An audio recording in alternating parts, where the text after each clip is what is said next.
I'm Caitlin Congdon. I'm the field crops specialist at Perennia, and I am going to talk about the corn heat unit tool on farm data tools.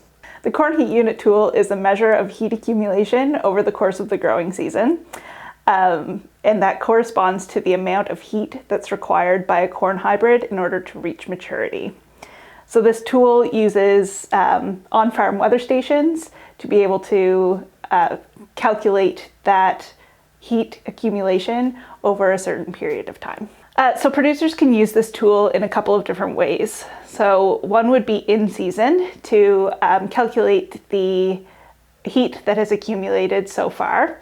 And that's going to tell you, particularly in a year where there is higher than average temperatures, you can kind of gauge whether your corn crop is going to mature early or on a more average time frame. The second way that you can use this would be kind of more historically, so looking at previous seasons to see what your heat accumulation is over your typical growing period. If you're interested in maybe pushing your heat units on your corn varieties that you're using, that's going to give you an indication of whether that might be possible in your location.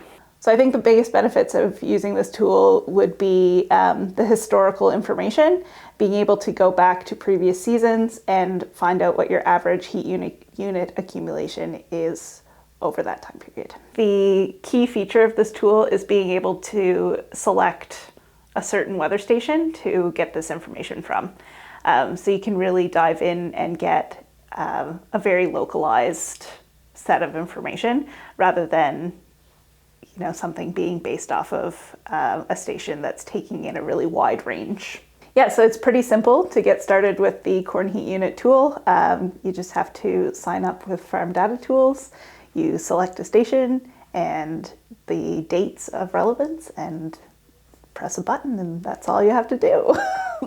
All right, now let's go see how the tool works. So now that we're in the tool, the first thing you have to do is select a station. So I'm going to select Brooklyn Corner, which is the station at our field research site.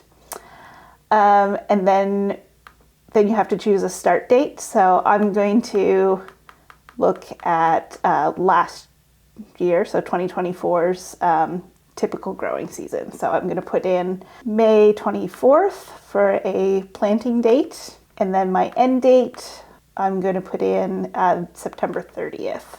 So that would be a typical growing season for a silage corn or a early grain corn.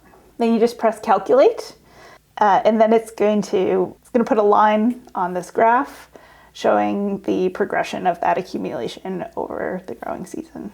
So I definitely encourage you to check out the corn heat unit tool on Farm Data Tools.